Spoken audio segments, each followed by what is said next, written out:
सभी को मेरा नमस्कार। एक बार फिर से आपका स्वागत है अपने यूट्यूब चैनल ऑनलाइन क्लासेस गुरु। विद्यार्थियों, हम आपके लिए लेकर आए हैं कक्षा 9 की जो पुस्तक है अर्थशास्त्र, उसका जो अध्याय 4 है, आप देख सकते हैं अध्याय 4 है जिसका नाम है भारत में खाद्य सुरक्षा। इनके जो सभी अभ्यास प्रश्न दे रखे, सभी अभ्यास प्रश्नों के उत्तर इस वीडियो के माध्यम से हम आपको प्रोवाइड करवाने जा रहे हैं। देखिएगा कौन कौन से प्रश्न किस प्रकार से करने, सारी जानकारी इस वीडियो के माध्यम से। तो यहाँ पर देख सकते हैं विद्यार्थियों, पहला प्रश्न, भारत में खाद्य सुरक्षा कैसे सुनिश्चित की जाती है। दूसरा है, कौन लोग खाद्य सुरक्षा असुरक्षा से अधिक ग्रस्त हो सकते हैं। तो यहाँ पर देख सकते हैं प्रश्न संख्या 1, 2, 3, 4, 5, 6, 7, 8, 9, 10। फिर यहाँ पर 10 में 11 और 12 प्रश्न हैं। सभी 12 प्रश्नों के उत्तर देख लीजिएगा कौन कौन से। पहला प्रश्न, भारत में खाद्य सुरक्षा कैसे सुनिश्चित की जाती है। तो विस्तृत उत्तर, भारत में खाद्य सुरक्षा सरकार द्वारा एक सुनिश्चित राष्ट्रीय खाद्य सुरक्षा प्रणाली के माध्यम से सुनिश्चित की जाती है, जिसका मुख्य आधार भारतीय खाद्य निगम FCI है। इसे मुख्य रूप से दो स्तंभों पर खड़ा किया गया है। बफर स्टॉक, सरकार किसानों से न्यूनतम समर्थन मूल्य पर खाद्यान्न, गेहूं और चावल खरीद कर उसका एक विशाल भंडार सुरक्षित रखती है। सार्वजनिक वितरण प्रणाली PDS with public distribution system, इस बफर स्टॉक से खाद्यान्न को सरकार द्वारा नियंत्रित उचित मूल्य की दुकानों, राशन की दुकानों के माध्यम से सरकार के गरीब और ज़रूरतमंद वर्गों तक रियायती दरों पर पहुंचाया जाता है। इसके अलावा समय समय पर सरकार के विभिन्न कल्याणकारी योजनाएं जैसे मध्याह्न भोजन योजना और राष्ट्रीय खाद्य सुरक्षा अधिनियम आदि। नेक्स्ट देखिएगा। नेक्स्ट प्रश्न है, कौन लोग खाद्य असुरक्षा से अधिक ग्रस्त हो सकते हैं। तो इसका उत्तर लिखेंगे, खाद्य असुरक्षा से समाज के वे सबसे अधिक ग्रस्त होते हैं जिनकी क्रय शक्ति खरीदने की क्षमता बहुत कम होती है या जो आय की अनिश्चितता का सामना करते हैं। इनमें निम्नलिखित लोग प्रमुख रूप से शामिल है। भूमिहीन खेतीहर मजदूर, जिसके पास अपनी कोई ज़मीन नहीं होती और वे कृषि कार्य पर निर्भर होते हैं। पारंपरिक कारीगर और हस्तशिल्पी, जिनकी पारंपरिक कला या काम की मांग बाजार में कम होती हो गई हैं। छोटे और सीमांत किसान, जिनकी ज़मीन का आकार बहुत छोटा होता गया और वे खराब मौसम या सूखे कारण फसल बर्बाद होने पर तुरंत जो है कर्ज के जाल में फंस जाते हैं। शहरी क्षेत्रों के अनौपचारिक श्रमिक जो दैनिक मजदूरी करते हैं, रेहड़ी पटरी लगाते हैं या निर्माण कार्य से जुड़े होते हैं और जिनकी आय बेहद अनिश्चित है। प्राकृतिक आपदाओं से विस्थापित लोग जो बाढ़, सूखा, भूकंप या महामारी के कारण अपनी आजीविका को खो चुके होते हैं। प्रश्न तीसरा, भारत में कौन से राज्य खाद्य असुरक्षा से अधिक ग्रस्त है। तो इसका उत्तर लिखेंगे, भारत में खाद्य और पोषण की दृष्टि से असुरक्षा का संकट सभी राज्यों में एक समान नहीं है। आर्थिक विकास की कमी, गरीबी, कृषि की अनिश्चितता और कुपोषण के कारण देश के कुछ राज्य इससे अधिक प्रभावित है। पारंपरिक रूप से उत्तर प्रदेश, विशेषकर पूर्वी और दक्षिणी जिले, बिहार, झारखंड, उड़ीसा, पश्चिम बंगाल, छत्तीसगढ़ और मध्य प्रदेश के कुछ पिछड़े ग्रामीण इलाके खाद्य असुरक्षा, गरीबी से अधिक ग्रस्त माने जाते हैं। इन क्षेत्रों में ऐतिहासिक रूप से कृषि का पिछड़ापन, सिंचाई के साधनों की कमी, उच्च जनसंख्या घनत्व खाद्य सुरक्षा को गंभीर रूप से प्रभावित करते हैं। प्रश्न 4 है, क्या आप मानते हैं कि हरित क्रांति ने भारत को खाद्यान्न में आत्मनिर्भर बना दिया। कैसे। तो हाँ, हम पूरी तरह मान सकते हैं कि हरित क्रांति ने भारत को खाद्यान्न के मामले में आत्मनिर्भर बना दिया। 1960 के दशक के उत्तरार्ध में भारत में हरित क्रांति की शुरुआत है, जिसमें उच्च खपत उपज देने वाली किस्में, HYV के बीजों, रासायनिक उर्वरकों, आधुनिक सिंचाई या कीटनाशकों को बड़े पैमाने पर उपयोग किया गया। परिणाम स्वरूप देश में गेहूं, चावल के उत्पादन में अभूतपूर्व वृद्धि हुई, विशेषकर पंजाब, हरियाणा, पश्चिम उत्तर प्रदेश में। इस क्रांतिकारी वृद्धि के कारण भारत को अपनी खाद्यान्न आवश्यकता पूरा करने के लिए विदेशों पर निर्भर नहीं रहना पड़ा। यहाँ तक कि गंभीर सूखे या प्राकृतिक आपदाओं के वर्षों में भी सरकार अपने बफर स्टॉक के बल पर देश का पेट भरने में सक्षम रही। नेक्स्ट देखिएगा। नेक्स्ट जो प्रश्न है 5, भारत में लोगों का एक वर्ग अब भी खाद्य से वंचित है, व्याख्या कीजिए।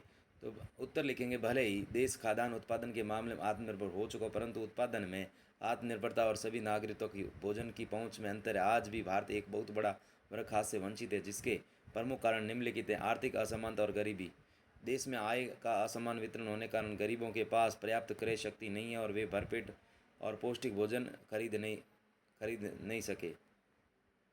सामाजिक पिछड़ेपन, समाज कुछ हाशिए के समूह जैसे कि भूमिहीन मजदूर, कुछ विशेष पिछड़ी जातियां, अनुसूचित जाति SC और अनुसूचित जनजाति ST, जो ऐतिहासिक रूप से आर्थिक और सामाजिक रूप से कमजोर रहे हैं, वे भरपेट भोजन जुटाने में असमर्थ होते। वितरण संबंधी कमियां, कई बार सरकारी योजनाओं का लाभ अंतिम व्यक्ति तक पूरी पारदर्शिता के साथ नहीं पहुंच पाता, जिससे कुपोषण और भूखमरी की समस्या बनी रहती है।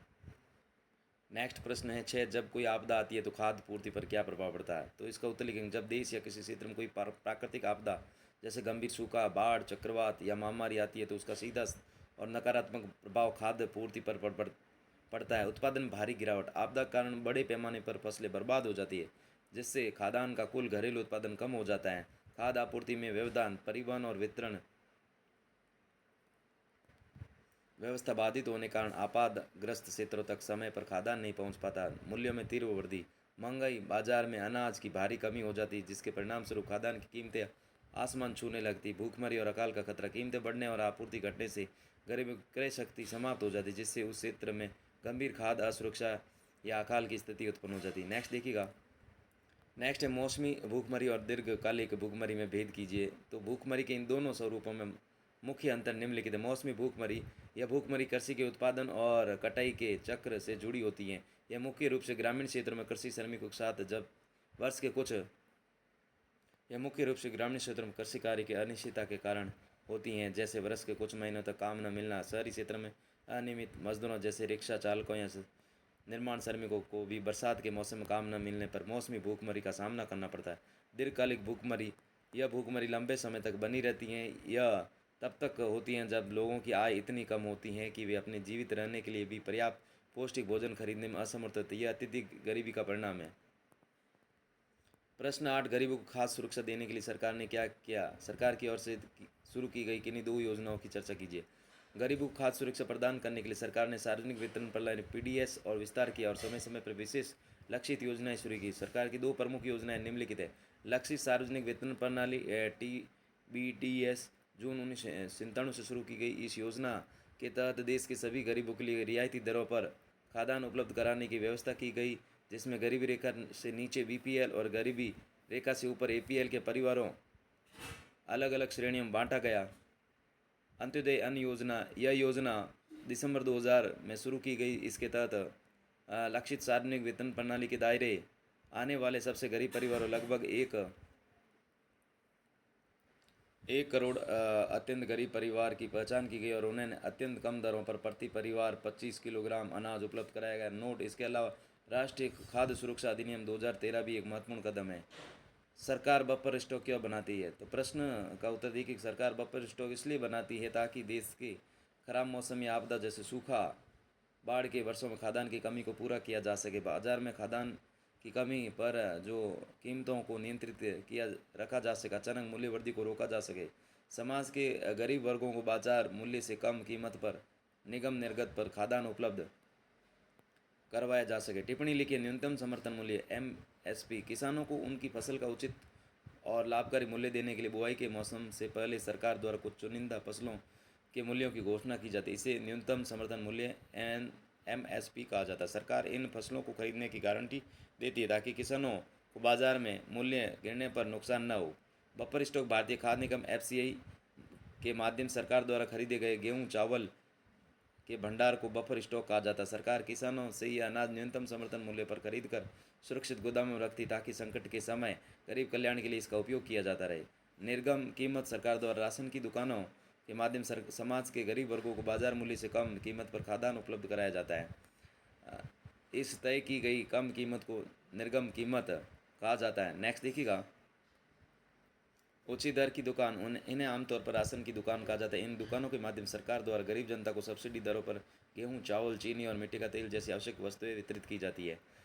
प्रश्न है 11, राशन की दुकानों के संचालन में क्या समस्या है? राशन की दुकानों में उचित दर की दुकानों के संचालन निम्नलिखित मुख्य समस्याएं हैं। भ्रष्टाचार और कालाबाजारी, कई बार दुकानदारों द्वारा राशन का अच्छा अनाज खुले बाजार में अधिक दामों पर बेच दिया जाता है और उपभोक्ताओं को घटिया या कम मात्रा में अनाज दिया जाता है।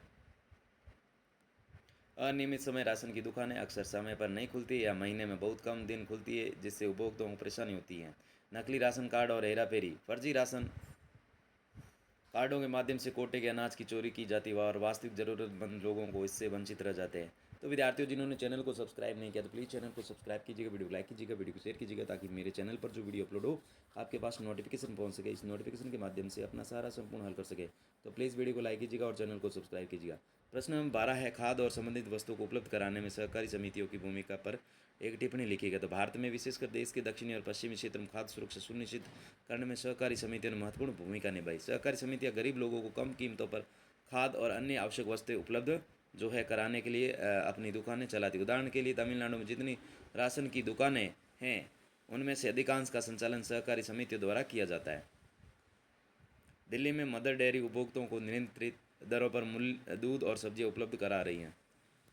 गुजरात में अमूल ने दुग्ध सहकारिता का एक सफल उदाहरण प्रस्तुत किया, जिससे देश में दूध और डेयरी उत्पादों की उपलब्धता और मूल्य नियंत्रण में मदद मिली। इस प्रकार सहकारी समितियां कम लागत पर वस्तुएं उपलब्ध करवाकर बाजार में एकाधिकार और मूल्य वृद्धि पर लगाम लगाने में सहायता करती हैं। Thanks for watching. वीडियो देखने के लिए बहुत बहुत धन्यवाद।